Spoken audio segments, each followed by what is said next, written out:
You've arrived at Cozy Side Audio, where dreams begin with a story. Whether you're studying, journaling, or just chilling, this one's for you. If you vibe with this kind of content, go ahead and like, share, and subscribe for more. CozySideAudio presents The Silence Around the Guitar. Chapter 1, The Freeze. Eli Whitt could make a guitar sing, so long as nobody was watching. In his room, with the blinds drawn and the amp turned just low enough to not summon his mother shouting up the stairs, his fingers could run across the fretboard like they were born there. He could take the mess of school, the boredom, the ache of loneliness that pressed down on him every day, and turn it into sound. Notes that bent and cried, riffs that snarled and snapped. Every emotion he couldn't say out loud was translated perfectly into music. But right now, standing at the front of Mr. Reynolds' third period music class, none of that mattered. His palms were slick on the neck of the school's battered Stratocaster. 28 pairs of eyes bore into him from the chairs arranged in sloppy rows. The classroom was quiet, except for the faint hum of the fluorescent lights overhead. He knew the riff. God, he knew it backwards and forwards. He'd played it 1,000 times at home. Sweet child o' mine. Simple enough. A warm-up, practically. His brain screamed, just play it. His body disagreed. When his pick hand twitched downward, instead of the clean ringing chord he expected, there was only a dull scrape, the strings buzzing like angry hornets. Laughter sparked somewhere in the back row, quick and sharp. His throat closed up. "Go on, Eli," Mr. Reynolds urged from behind his piano, his voice gentle but firm. "You've got this." "No, I don't." Eli's vision tunneled. His hands were shaking too badly to land on the frets. He wanted to disappear, to melt into the linoleum floor. All he could hear now was his own breathing, ragged and shallow. Another kid, Tyler Grant, smug, always loud, whispered something just audible. "Rock God." A few snickers followed. The blood rushed to Eli's face. He forced himself to press down on the strings again, but the sound came out warped, dead. The solo that should have lifted the whole room instead collapsed under its own weight. He was making a fool of himself and he couldn't stop. It lasted maybe 20 seconds. It felt like 20 years. "All right," Mr. Reynolds finally said, cutting the silence before it suffocated them all. "Thank you, Eli. Have a seat." Eli wanted to run, but his legs felt carved from stone. He shuffled back to his chair, avoiding every set of eyes. His heart hammered in his chest. He heard Tyler's low laugh again and clenched his fists until his nails bit into his palms. The rest of class blurred by.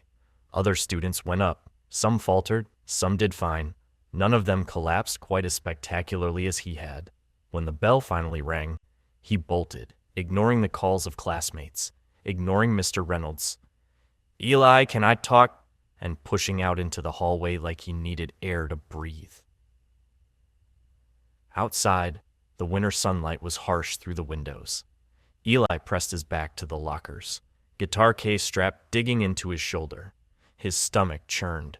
He had failed. Again. And the worst part wasn't the laughter or the humiliation. It was that nobody knew the truth. Nobody in that classroom had any idea what he could actually do. The hours he put in, the skill he had, the way he could play his hero's songs note for note, even invent his own riffs, his own sound. All they'd remember was the silence. The bus ride home was worse. He sat by the window, knees drawn up, earbuds in but no music playing, just so no one would try talking to him. Not that many people ever did. He kept seeing the moment play over again in his head. The strings buzzing, Tyler's smirk, Mr. Reynolds' careful pity. He tried to imagine himself somewhere else, his room, door closed, amp glowing faint orange, where he could hit every note and mean it.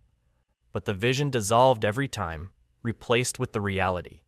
Stage fright owning him. Again. By the time he got home, his whole body felt drained. "Rough day?" his mom asked from the kitchen as he came through the door. "Fine," he muttered. He slipped upstairs before she could ask anything else. In his room, he dropped the case on his bed and pulled out his guitar. He sat cross-legged on the floor, plugged into his amp, and let the first clean chord ring out. The sound filled the room, warm and true. His muscles loosened. Here, there was no audience, no Tyler, no buzzing silence. His fingers found the riff he'd choked on hours earlier. The notes tumbled out smooth, effortless. He played it once, twice, 10 times, each time perfect. He wanted to believe this was enough. But deep down, Eli knew it wasn't. Because in the real world, in classrooms, in cafeterias, on stages, his music stayed locked inside him, smothered by fear. And if he couldn't find a way to break through, all that sound, all that fire would stay in this bedroom, unheard. And the thought of that, of never being able to share what he felt, was worse than the laughter had ever been. Chapter 2. Alone with the Strings. Eli Whitt lived in two worlds. The first was bright and sharp-edged, fluorescent classrooms, crowded hallways, the cafeteria roar. It was a place where everyone else seemed to know the choreography, when to laugh, when to nod, how to slide into conversation without thinking. For Eli, it was like watching a dance he hadn't been invited to. He hovered on the fringe, unsure of where to step in, constantly afraid of tripping over his own feet. The second world was dimly lit, small and safe. His bedroom. Posters lined the walls. Hendrix, Stevie Ray Vaughan, Eddie Van Halen mid-leap. Guitar neck raised like a weapon. A stack of music magazines leaned precariously on his desk, marked up with pencil notes. His guitar rested in its stand, like a companion waiting for him. In this world, the rules were simple. 6 strings, 2 hands, 1,000 possibilities. Tonight, he retreated there the second he finished a dinner he barely tasted. His parents had tried to ask about his day, his mom chirping something about, "You'll find your thing, sweetheart," and his dad grunting approval between bites.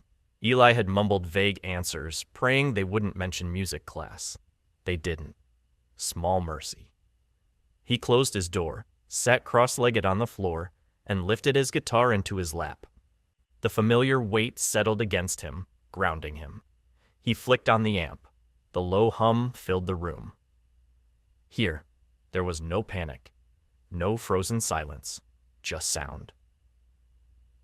He started with scales, fingers running clean, precise patterns up and down the fretboard, warm-ups. His hands knew the motions without his brain even firing.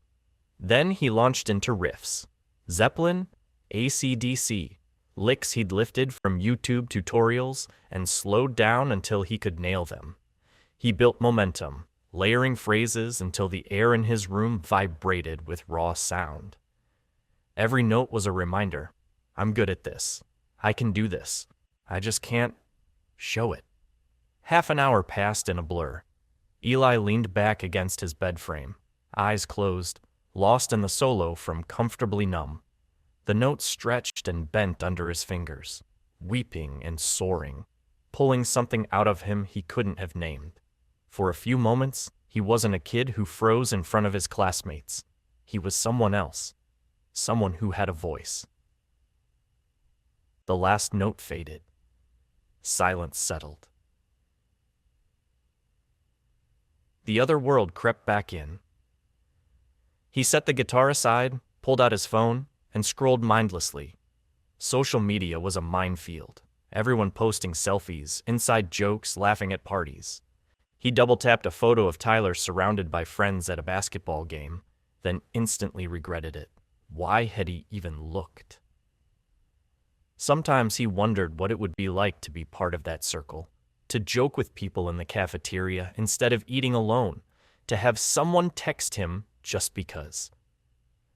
But no, he wasn't wired for it. He never knew what to say, never knew how to bridge that invisible gap between himself and everyone else. People scared him in ways a packed stadium never should have. He tossed the phone aside and grabbed the guitar again. This time, he didn't play anyone else's music. He let his fingers wander, finding something of his own. A riff stumbled out, rough at first, then more confident. It wasn't polished, but it had teeth. He repeated it, tweaking the rhythm, bending a note here, sliding into another there. It felt alive. His.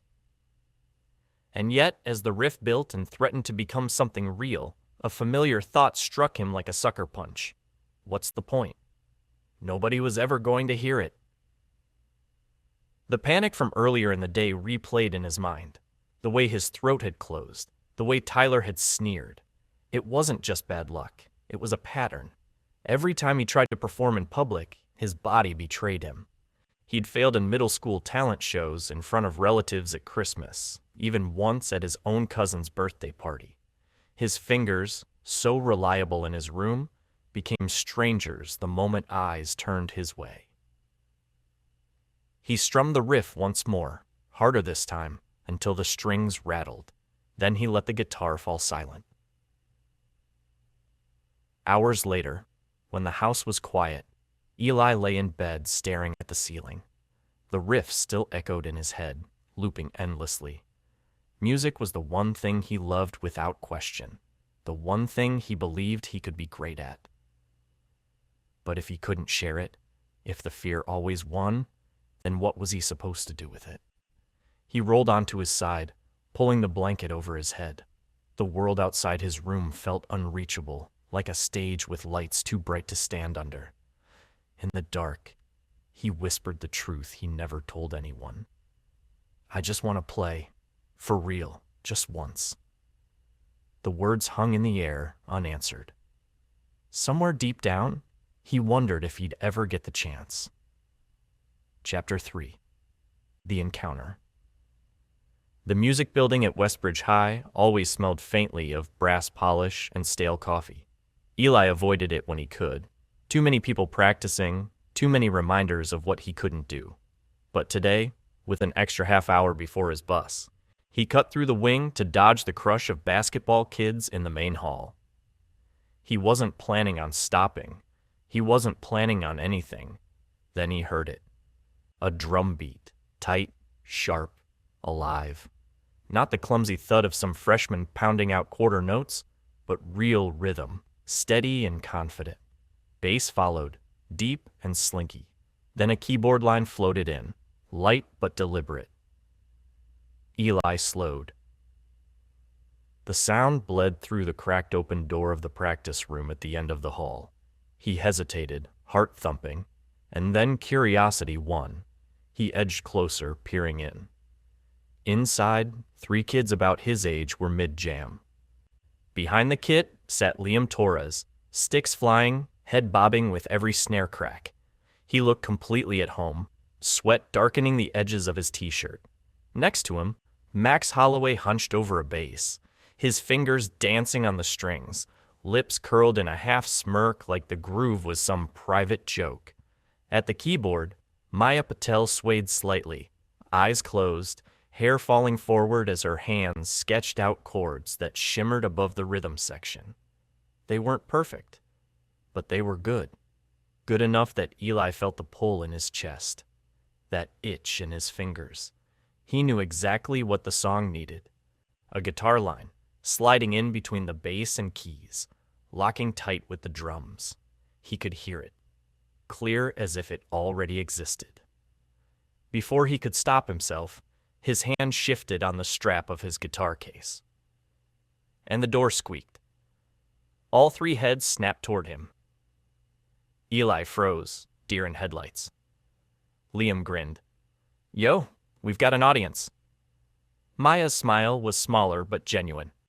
Hey. Max plucked a lazy run of notes and tilted his head. You play? Eli's throat went dry. Words scattered. He could lie. Say no, just passing through. But his guitar case gave him away. Yeah, a little. Max raised an eyebrow, smirk growing. A little, sure. Liam leaned forward on his stool, drumsticks spinning in his hands. Come on, man. Join in. We're just messing around. No, I can't. Eli's voice came out too fast, too sharp. His skin prickled under their stares. Maya closed the lid of her keyboard gently, like she was worried about spooking him. It doesn't have to be serious, just for fun. Eli shifted from foot to foot. Part of him wanted to run. Part of him wanted to plug in and tear through the rift building in his head. The two urges wrestled, leaving him stuck in the doorway. Liam broke the silence. What's your name? Eli. Cool. I'm Liam. That's Maya. That's Max, resident smartass. Pleasure, Max said, plucking a mocking little fanfare on his bass. Eli couldn't help a flicker of a smile. Just a flicker. Look, Liam said, casual but insistent. We're not gonna bite, just one song. If you hate it, you walk. Deal? Eli's pulse hammered. He wanted to. God, he wanted to. But the thought of plugging in, of their eyes on him, his chest tightened. He shook his head. Not today. Disappointment crossed Liam's face for half a second, then disappeared under another grin. Fair. But hey, we're usually here after school, if you ever change your mind. Maya added softly. You don't have to prove anything. Just come hang out if you want. Max gave a lazy salute with his bass neck. Doors open. Eli nodded, muttered something like, yeah, and backed out of the room. The door clicked shut. The music started again almost immediately. Drums, bass, keys falling back into groove. Eli walked down the hall, guitar case heavy on his shoulder, the sound chasing him until it faded. By the time he reached the exit, his hands were itching so bad he had to shove them into his pockets. He could have played with them. He could have fit. He knew it. But instead, once again, he'd chosen silence. Chapter 4. First Jam. Disaster. Eli spent the next 2 days trying not to think about the practice room, which of course meant he thought about it constantly. Kya. Every time he replayed the scene, the groove, the invitation, the easy way they'd smiled at him, his stomach twisted. He wanted to go back, wanted to sit in with them, to feel that rush of locking in with other musicians. But then he pictured the reality, his hands locking up, his brain blanking. 3 more witnesses to the pathetic collapse that was Eli Whitt trying to play in public. By Thursday, the battle in his head was unbearable. When the last bell rang, his feet carried him toward the music wing before he even decided. The door to the practice room was propped open with a backpack. The sound of drums spilled out, fast, punchy, alive. Bass thumped underneath, steady as a heartbeat. Keys danced around them. He hovered in the hallway, heart hammering. Max spotted him first. Look who it is, he said, voice carrying over the bass line. The mystery guitarist. Liam twisted on his stool, grinning. Eli, perfect timing. Maya just looked up and smiled, soft and genuine, as if she'd known he'd show. Eli gripped the strap of his case until his knuckles whitened. Sit, Liam said, pointing at an empty amp in the corner. Plug in. It felt like a command. A friendly one, but still. And somehow, Eli found himself crossing the room, sliding the guitar from its case. His hands trembled as he plugged in, but the instant his fingers touched the strings, a little calm seeped in. The familiar weight steadied him. Anything you want to play? Maya asked. No. You guys pick. Let's do 7 Nation Army, Max said, plucking the opening riff lazily. Easy entry. Good call, Liam said, tapping his sticks together. 1, 2, 3, 4. The room exploded into sound. Max's bass pounded the iconic riff. Liam's drums locked in behind him. Maya's keys added texture. Eli came in a beat late, fumbling at first, then finding the groove. For a moment, A brief, dazzling moment. It worked. His guitar slid into place. The sound fuller, bigger. He felt the thrill of it, the shared pulse, the way the song came alive in their hands. But then Max looked over, grinning. And Maya gave him a nod like, yeah, you got this. And suddenly Eli remembered. They were watching him. The air left his lungs. His fingers stiffened. He missed a note, then another. The riff collapsed under his hands. Keep going, Liam shouted over the noise. It's fine, man. Just jump back in. But Eli's chest had clamped shut. His pick slipped from his hand, clattering on the floor. He tried to recover, but now every mistake sounded 10 times louder. His vision narrowed. I can't, he blurted, yanking the cable from his guitar. The amp popped with feedback. The music ground to a halt. Silence filled the room, broken only by Eli's ragged breathing. His face burned. He shoved the guitar back into its case with clumsy hands. Hey, it's okay, Maya started, voice calm. But Eli was already moving. Sorry, he muttered. I can't. Sorry. And then he was gone, bolting down the hall before anyone could stop him. He didn't stop until he was outside, the cold air biting his skin. He sank onto the curb, clutching the case to his chest, trying to steady his breath. Idiot. Stupid. Weak. He'd blown it. Not just in class, not just at family gatherings, but here too. His one chance to play with people who actually got it. Now they knew. They'd seen how pathetic he really was. The thought hollowed him out. Back in the practice room, the silence lingered. Max broke it first, plucking a low note that rumbled through the air. Well, that was dramatic. Shut up, Max, Maya said, but without real bite. Liam tossed his sticks on the snare. He's scared out of his mind. Yeah, Max said, leaning back in his chair. But the dude can play. I heard it before he bailed. Maya nodded, thoughtful. He's just locked up. Like stage fright, but worse. Liam leaned forward, elbows on his knees. Then we don't let him quit. If he shows up again, we make sure he stays. Everyone deserves one shot where the fear doesn't win. Or 10, Max muttered, but there was no sarcasm in his eyes this time. Maya smiled faintly. He'll come back, I think. Eli didn't know any of that, of course. All he knew was the sting of failure echoing in his chest, and the quiet hope he hated himself for still feeling, that maybe, just maybe, they wouldn't give up on him. Chapter 5. Building Bridges. Eli expected the fallout, whispered jokes in the cafeteria, snide comments in the hallway, maybe even a pointed rock god jab from Tyler that would slice him open. But Monday came, and nothing happened. Nobody laughed. Nobody mentioned the disaster in the practice room.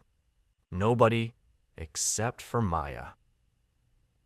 It was last period, study hall. The room buzzed with low chatter, pencil scratching, phones sneaking under desks. Eli sat alone at the back, hunched over an unopened textbook, doodling fretboards in the margins of his notebook. A shadow fell across the desk. Hey, Maya said, dropping into the seat next to him, like it was the most natural thing in the world. Eli's pen froze. He looked up, startled. Hey. She set her books down, neat stack, and folded her hands on top. For a moment, she didn't say anything, just sat there, calm as ever. Eli's pulse jumped. He waited for the polite letdown. Sorry you freaked out. Better luck next time. Instead, she asked, Do you get math? What? Pre-calc. She tapped her notebook. I swear, I stare at these problems for 20 minutes and my brain just refuses. You're good at math, right? Eli blinked. Why would you think that? You sit back here every day, looking like you've got it all figured out. She shrugged. Smart vibe. He almost laughed. Almost. Trust me, I don't have it figured out. Cool, she said, smiling. Then we can not figure it out together. And just like that, she opened her book, sliding it between them. For the next half hour, they wrestled with functions and slopes and numbers that refused to cooperate. Maya was bad, like impressively bad, but she didn't seem embarrassed. She laughed when she messed up, scrunched her nose at the problems, kept asking questions without apology. Eli, against his own instincts, found himself explaining things. Not confidently, but enough that she could follow. And every time she actually got something right, she lit up like she'd scored a winning goal. It wasn't music. It wasn't pressure. It was just normal. By the time the bell rang, Eli realized his shoulders weren't tense. His chest wasn't tight. He'd just spent 40 minutes talking to someone, and he hadn't panicked once. As they packed up, Maya said casually, "By the way, we're meeting tomorrow. Same room. You should come." Eli's stomach clenched. "I don't know. Not to play," she cut in, sensing his retreat. "Just hang out. Watch. No strings attached." He hesitated. Maya slung her backpack over her shoulder. "Think about it." She flashed him a small smile, then disappeared into the hall. That night, Eli sat cross-legged on his floor, guitar in his lap, but he wasn't playing. He kept hearing her voice, no strings attached. The idea of being in that room again made his palms sweat. But the way she'd sat with him today, the way she hadn't pushed, maybe it wouldn't be so bad. He set the guitar aside, lay back on his bed, and stared at the ceiling. Just hang out, no strings attached. Tuesday after school, his feet carried him down the same hallway, nerves buzzing. The practice room door was propped open again. He paused outside, listening. Liam's drums thudded in a syncopated beat. Max's bass walked lazily around it. Maya's keys shimmered. He swallowed hard, then stepped inside. 3 heads turned. "Eli," Liam said, spinning a stick in his hand. "Didn't think we'd see you again." Yeah, just watching." He hovered by the wall, clutching his case. "Cool," Liam said easily. "Grab a chair." Maya gave him a quick smile before turning back to her keyboard. Max just raised an eyebrow, smirk twitching. "Silent type, huh?" Eli sat. For the next 20 minutes, he just listened. They weren't playing anything specific, just noodling, building grooves, slipping into half songs before abandoning them. Liam's energy was relentless. Max threw in sarcastic little flourishes. Maya kept weaving threads to hold it together. Eli found himself tapping his foot. His fingers twitched on his knee, phantom guitar lines playing along in his head. "See?" Liam said between songs, sweat dripping down his forehead. "It's fun, right?" Eli nodded, and this time it wasn't a lie. Afterward, instead of packing up immediately, they sprawled on the floor, trading random stories. Liam went on about nearly getting suspended for sneaking drumsticks into history class. Max roasted the cafeteria food with a stand-up comics delivery, deadpan and brutal. Maya told a story about her little brother duct-taping her piano bench shut. And somehow, Eli found himself laughing. Not much, not loudly, but enough that it felt strange in his chest, like using a muscle he'd forgotten existed. When it was time to leave, Liam clapped him on the shoulder. "Same time Thursday. You in?" Eli hesitated, then softly, "Yeah." He walked home lighter than he had in months, the weight of failure still there, but not crushing. Maybe, just maybe, he wasn't completely alone after all. Chapter 6. The Music Connection. Thursday came, and Eli nearly talked himself out of going 6 times. All day in class, his brain threw excuses at him like dodgeballs. He had too much homework. His mom might need him. He wasn't ready. They didn't really want him there. he'd just get in the way. But when the final bell rang, his feet ignored all of it and carried him down the music wing hall. The door to the practice room stood open. Inside, Liam was already hammering out a complicated rhythm on the snare, Max lounging on a stool with his bass across his lap, Maya adjusting sheet music. "Eli," Liam said, like it was the most normal thing in the world that he'd shown up. "Grab a guitar, we're starting something." Eli hovered in the doorway. "You sure?" "Always sure," Liam said, grinning. Maya gave him that small, steady smile. Max plucked a single dramatic note, then deadpanned. "The prodigal son returns." Eli's mouth twitched, almost a smile. He crossed the room, pulled out his guitar, and plugged in. His fingers itched even as his nerves buzzed. They started simple. Maya laying down a chord progression, Max sliding a bass groove under it, Liam weaving rhythm around both. The sound was loose, exploratory.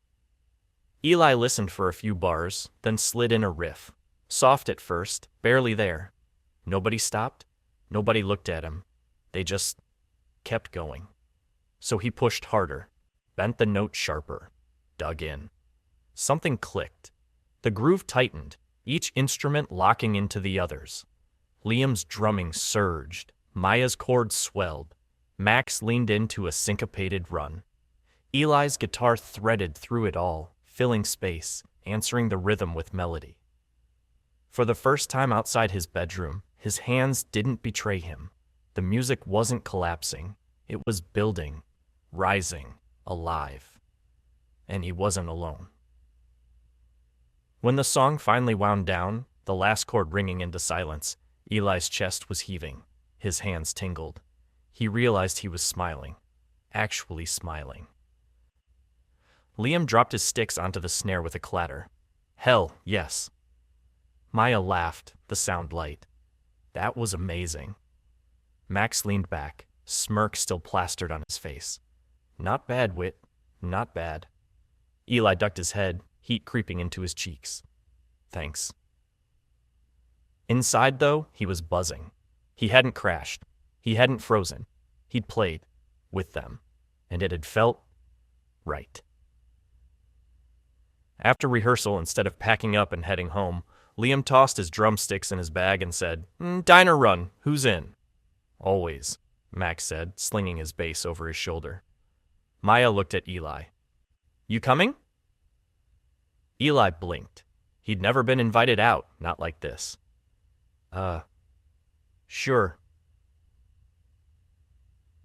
The diner was a 10-minute walk from school, a squat little building with neon that flickered in the windows. They slid into a booth, instruments stacked awkwardly at their feet. The waitress barely blinked at them. She must have seen plenty of after-school crowds, and set down water glasses. Liam ordered a cheeseburger. Max went for pancakes at 6 in the evening just to be contrary. Maya picked a salad, and Eli, caught off guard, mumbled something about fries. Conversation bounced around the table, easy and fast. Liam talked about nearly breaking his snare head last week. Max launched into a story about locking himself in the janitor's closet during a fire drill. Maya rolled her eyes but laughed anyway. And Eli. Eli sat there listening, feeling the rhythm of it. Every once in a while, someone looped him in. Maya asked about his favorite bands. Liam challenged him to rank guitarists. Max tried to trick him into admitting Nickelback wasn't that bad. "Be honest, Eli, you've got Photograph on a playlist somewhere?" Eli snorted mid-fry, caught off guard. The sound startled him. It had been so long since he'd laughed like that in front of people. And nobody mocked him for it. By the time the check came, his stomach hurt from both food and something else he couldn't quite name. Something that felt like belonging. Walking home later, guitar case bumping against his leg, Eli felt the buzz of the jam session still humming under his skin. He replayed the riffs, the grooves, the laughter. For once, the silence in his head wasn't heavy. It was full. Chapter 7. Setbacks at School. The week after the diner trip, Eli felt like he was walking in a different skin. Something had shifted. He still kept to himself in classes, still avoided the cafeteria crowds when he could, but there was this small, glowing thought in the back of his mind. I'm not completely alone anymore. It carried him through the dull hours of biology, through the awkward silences when teachers called on him. He'd catch himself doodling guitar tabs in the margin of his notebook and think, I can't wait to try this with them. But reality doesn't let you coast for long. It started in English class. The assignment was simple: group presentations on different poets. Eli got paired with two classmates, Ben and Tyler. Not his Tyler, not a friend Tyler, but that Tyler, the kind of guy who thought mocking people was a sport. The second Eli slid into the desk beside them, Tyler grinned. Oh, look, we got Slash. Eli's stomach clenched. Maybe he'll serenade us instead of, talking. Tyler snickered. Ben didn't laugh, but he didn't stop him either. Eli stared at the desk. What poem are we doing? Tyler smirked. Whichever one doesn't make Whitt faint at the front of the class. Ben muttered something about just pick Frost or something, but Eli barely heard. His throat had already closed up. They met twice in the library to plan. Each time Eli tried to contribute, tentatively, quietly, but Tyler steamrolled every suggestion. By the second meeting, Tyler wasn't even subtle. Dude, you're seriously not going to present, right? Like, just stand there and let us handle it. Otherwise, it's going to be another panic show. No offense. The words hit harder than Eli wanted them to, because they weren't lies. They were memories, his voice catching, his chest locking, heat rising up his neck in front of everyone. And Tyler knew it.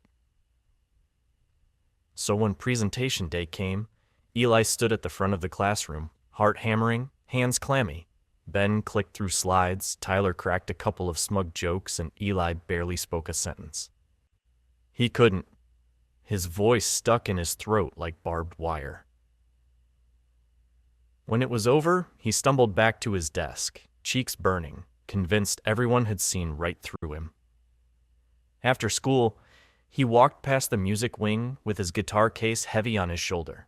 He wanted to go inside, wanted to hear Liam's sticks on the snare, Maya's steady voice, Max's dry jokes. But he kept walking. He couldn't face them. Not tonight. Not when the image of Tyler's smirk was still burned into his brain. Panic show.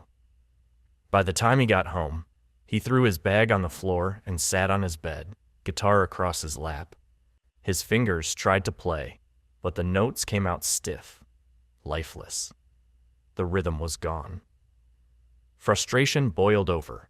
He yanked the plug from his amp, shoved the guitar back in its case, and lay down, staring at the ceiling. The silence felt heavy again. The next day, Maya caught up with him in the hall.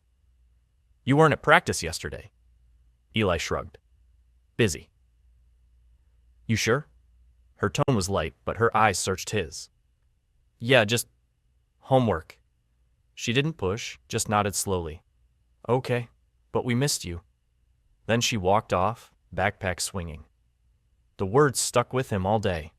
We missed you. That night, he opened his guitar case again. His fingers were still stiff, but he played anyway, slowly, quietly, one note at a time. It wasn't much, but it was enough to keep him from putting the guitar away for good. Chapter 8. Trust Exercises. Friday afternoon, Eli hovered outside the music wing, guitar case weighing heavy at his side. He'd told himself all week he might skip again, that maybe it was easier to let things fade before they got too close, before they realized he wasn't worth the effort. But Maya's voice lingered in his head. We missed you. So he pushed the door open. The room was already buzzing. Liam was halfway through an improvised solo on the cymbals. Max sat cross-legged on the floor fiddling with pedals, and Maya was tuning her guitar. Look who decided to show, Max said, not unkindly. About time, Liam added, tossing a stick into the air and catching it. We thought you ditched us for good. Eli shifted his weight, throat dry. Sorry, Don't apologize, Maya said, cutting him off gently. You're here now. That's what matters. Something in her tone unknotted his chest, just enough to let him breathe. They started with warm-ups. Nothing fancy. Maya strummed chords, Max matched her with a low, steady line, Liam added soft brushes on the snare. Eli layered in notes one by one, tentative at first, until the sound filled the room. It wasn't as electric as last week's jam, but it was steady, comforting. Halfway through, Liam abruptly stopped drumming and said, Okay, new rule. Nobody's allowed to look at their instrument for the next 30 seconds. What? Eli blinked. Trust exercise, Liam said, already closing his eyes. Feel the music, don't stare at it. Max groaned. You're such a drama teacher. Shut up and do it, Liam shot back. Maya smiled, set her pick on the strings, and closed her eyes. Reluctantly, Eli followed suit. At first, it was chaos. Maya missed a chord. Max flubbed a note. Liam came in half a beat too early. Eli's fingers panicked on the fretboard. But then, slowly, the pieces found each other. A rhythm emerged. Eli's ear caught Maya's timing, adjusted. Max steadied. Liam softened. Eli's fingers stopped hesitating. He didn't need to see. He knew where the notes lived. By the time 30 seconds had stretched into a minute, the sound they made was messy but alive. When they finally opened their eyes, everyone was grinning. See? Liam said, breathless. You trusted it. Max rolled his eyes. I trusted that Maya wouldn't sound like a cat falling downstairs. Barely paid off. Maya flicked a pick at him, laughing. Eli didn't say anything, but the warmth spreading through his chest said enough. After rehearsal, instead of packing up, Liam tossed his drumsticks aside. Arcade run? Max stretched his arms overhead. Yeah, let's destroy Eli at air hockey. Eli blinked. I've never played air hockey. Max's grin widened. Even better. The arcade smelled like popcorn and neon. Games beeped and flashed in every corner. Max made good on his threat, annihilating Eli at air hockey with dramatic goal celebrations. Maya tried her hand at the basketball hoops, managing to beat Liam by a single shot. Eli wandered to the Guitar Hero machine, watching two middle schoolers mash buttons. When it was free, Liam nudged him forward. Go on, show us what you got. Eli hesitated. It's not real. Neither is Max's sense of humor, but we put up with it. Hey, Max protested from across the room. Eli finally picked up the plastic guitar. His fingers found the colored buttons easily. Muscle memory from years of the real thing translating in odd ways. The screen blared, through the fire and flames, a ridiculous, impossible track. But he didn't crumble. He nailed long stretches, missed a few, but kept going. By the end, Maya and Liam were cheering, Max pretending to bow down in reverence. Eli felt his face heat, but this time the warmth wasn't shame. It was fun. Walking home that night, Eli realized something. They didn't just want him around for music. They wanted him. And for the first time in a long time, that didn't feel terrifying. Chapter 9. The First Real Song. Monday morning in history class, Mr. Adams was droning on about the Cold War when a folded piece of notebook paper landed on Eli's desk. He glanced around. Maya was scribbling in her notes. Liam was half asleep. Max was trying to balance a pencil on his upper lip. None of them looked his way. He unfolded it. In Max's messy scrawl. Practice today. No covers. Originals only. Don't freak out. Eli's stomach lurched. Originals. Writing their own. He read the note again, as if it might change. It didn't. The band room smelled like dust and metal when he arrived after school. Liam was setting up, Maya already tuning. Max plopped onto the amp like a throne. "Okay, geniuses," Max announced.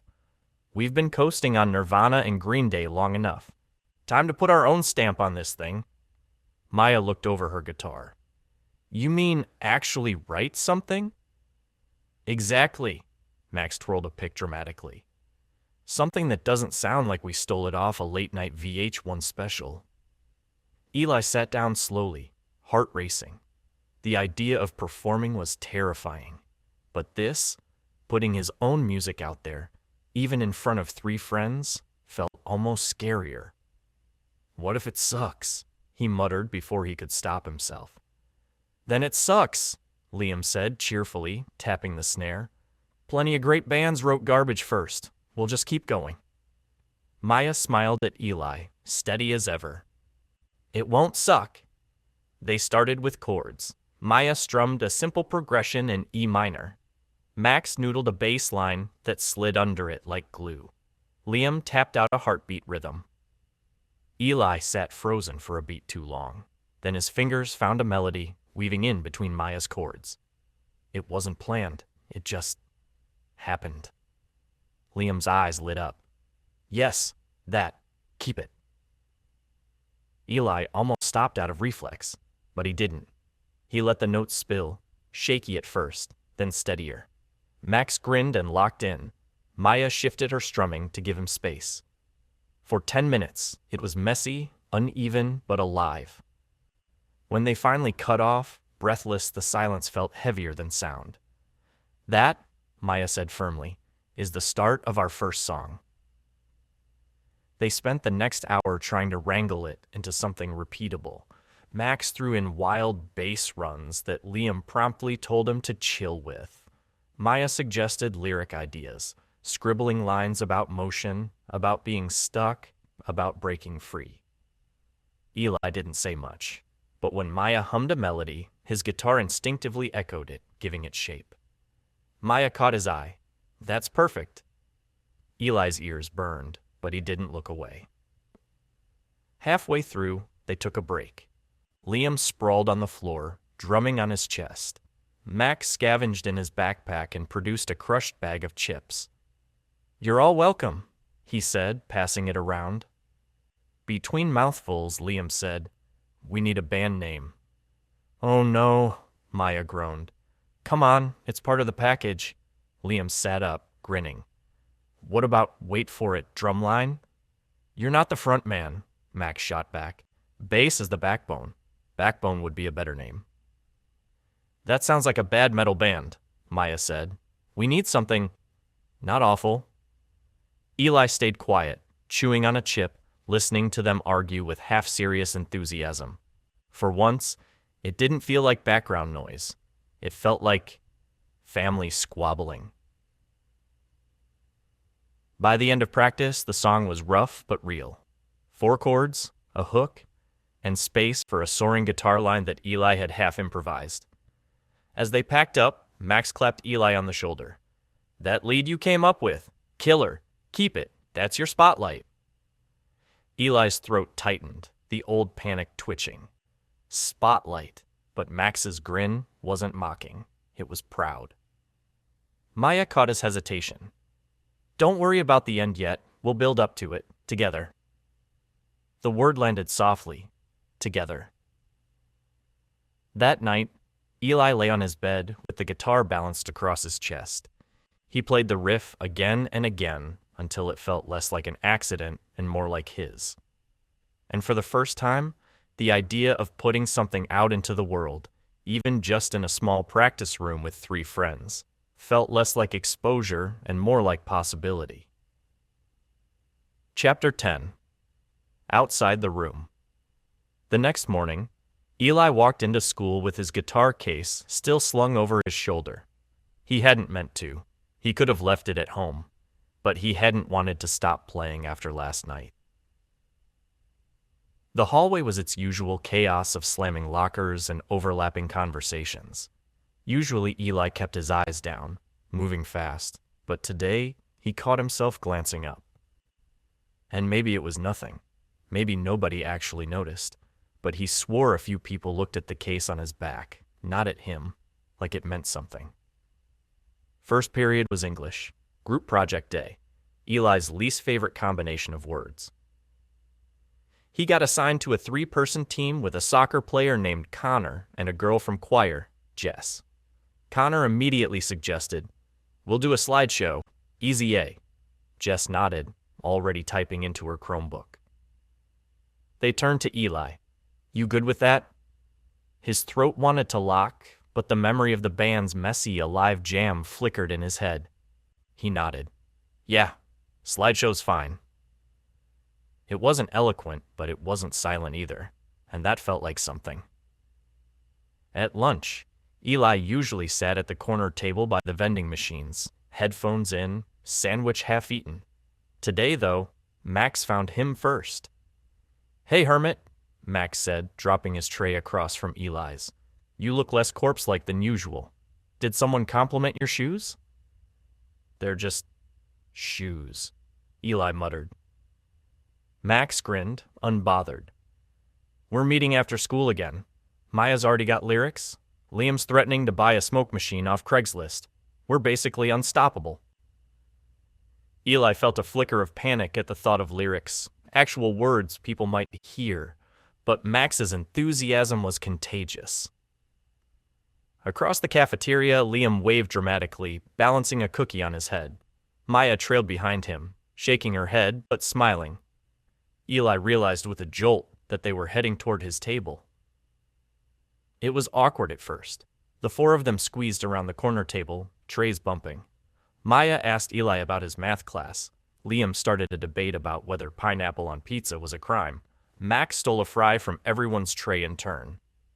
Eli mostly listened, but when Liam turned to him and said, "Come on, you're the tiebreaker. Fruit on pizza. Genius or felony?" he surprised himself by answering, "Genius." Maya cheered, Max groaned. Liam fist bumped him. And just like that, Eli wasn't invisible. Practice after school felt different too, more focused. Maya read out her lyrics, about running but not knowing where, about noise that drowns out silence.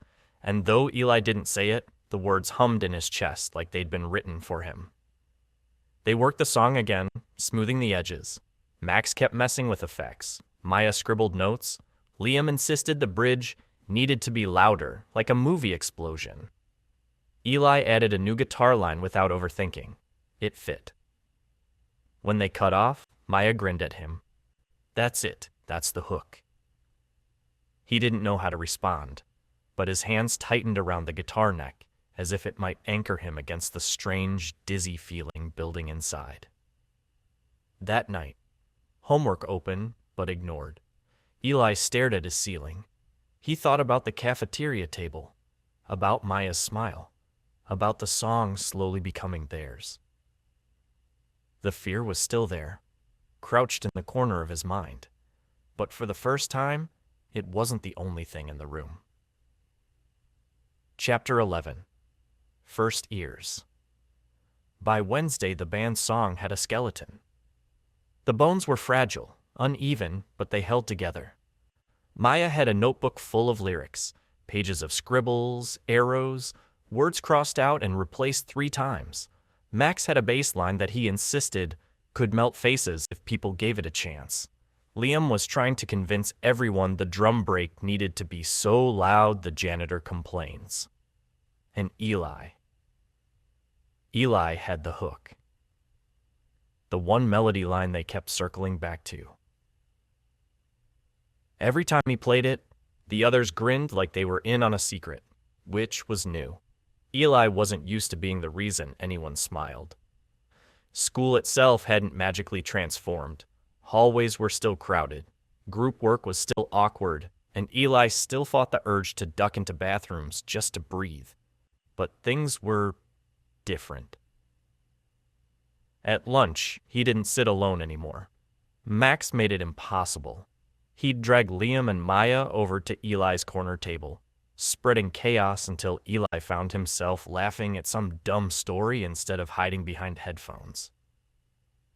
On Thursday, Jess, the girl from choir in his English group, stopped him in the hall. "Hey, you play guitar, right?" Eli blinked. "Yeah." "Connor said you're amazing. You should play something for class sometime." His face went hot. No, I'm not." But she was already walking away, waving. Think about it." Think about it.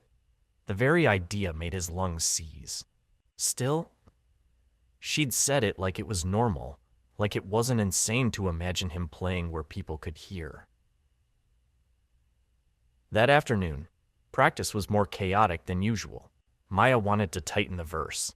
Max kept insisting his bass solo was essential to the soul of the track.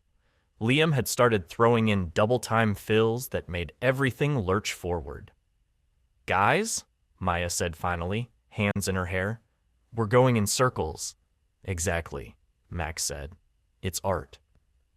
Eli had been quiet all practice, picking at the strings. But then, without meaning to, he started playing the hook. Slower, stretched, almost mournful. The room stilled.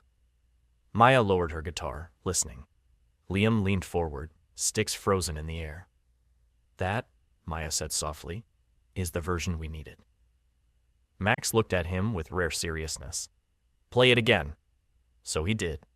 And this time, they followed.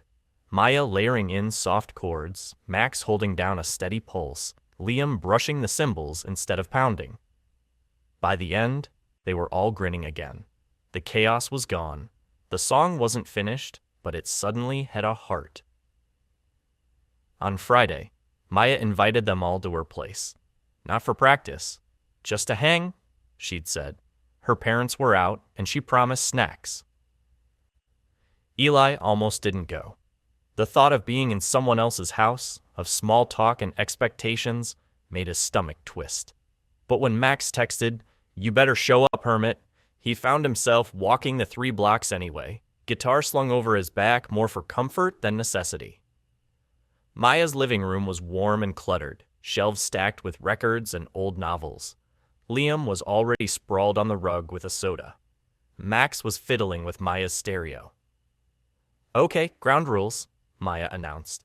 "No practicing, no arguments about bass solos, just hanging out."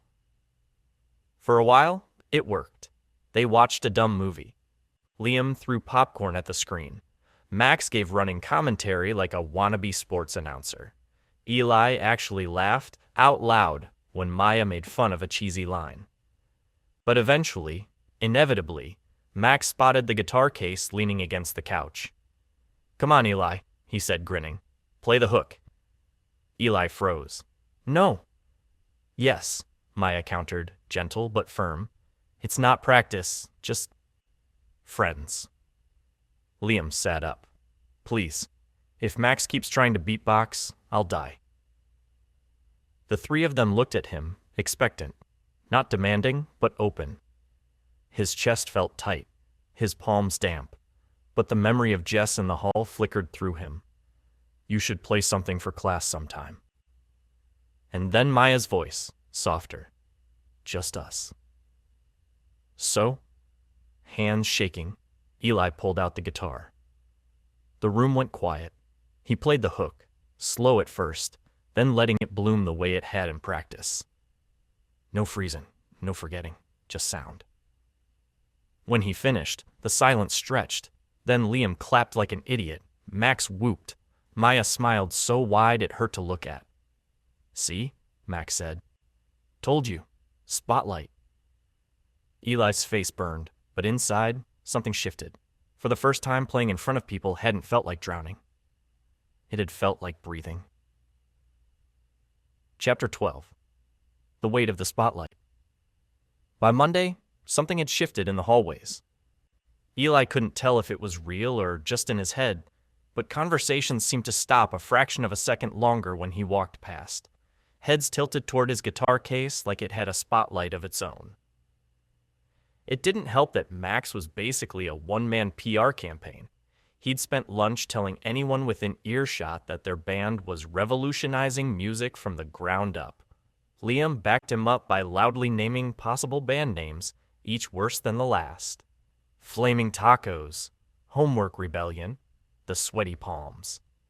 Maya rolled her eyes but didn't stop them. And Eli sat there with his tray, shrinking into himself while people glanced over with curiosity. One girl even asked, "You guys really playing the talent show?" Maya smiled. "Yeah." Eli's stomach dropped. She hadn't said maybe. She hadn't said we're thinking about it. She'd said it like a fact, like a date carved in stone. And no one looked surprised. Practice that afternoon was charged. Not chaotic exactly, but urgent. Maya had polished the lyrics. Max had refined his bass. Liam was experimenting with cymbal patterns that made the chorus explode. Eli played too, but his hands shook. Every time he started the hook, he thought of the auditorium, of hundreds of eyes, of silence waiting for him to break it. He fumbled twice, then 3 times. Finally, Maya lowered her guitar. "What's wrong?" "Nothing?" His voice cracked. Max frowned. "It's not nothing, man. You're stiff. You've got this look like you're about to pass out." Eli's chest burned. "Maybe because I don't want to play in front of people." The words came out louder than he intended. The room stilled. Maya's expression softened. "Eli." But the silence pressed in, unbearable. He shoved the guitar back in its case. I just can't." And then he left. That night, his bedroom felt smaller than ever. The guitar sat in the corner, case still closed. He couldn't look at it, couldn't even imagine picking it up without hearing laughter, or seeing the auditorium swallowing him whole. Memories came back sharp and cruel. The time in middle school he froze at the winter concert, hands locked stiff while everyone stared. The pit in his stomach when his music teacher whispered, "Just breathe, Eli, please breathe." The muffled snickers from the back row. He pressed his palms to his eyes until colors swam. He wanted to disappear. But the next day at school, he didn't. Because when he walked into the cafeteria, the table was already waiting for him. Max waved him over like nothing had happened. Liam shoved an unopened soda across the table. Maya caught his eyes, not with pity, but with steady calm. Nobody mentioned yesterday. Nobody asked why he'd walked out. They just included him, talked about dumb homework assignments and cafeteria pizza crimes until Eli found himself exhaling, tension loosening by inches. Later, Maya caught him alone by his locker. "You don't have to do this if you're not ready," she said quietly, "but I think you are." Eli swallowed. "You don't know that. I know you've already done something harder." He frowned. "What?" "You played for us," she said simply. "That was harder than the talent show will ever be."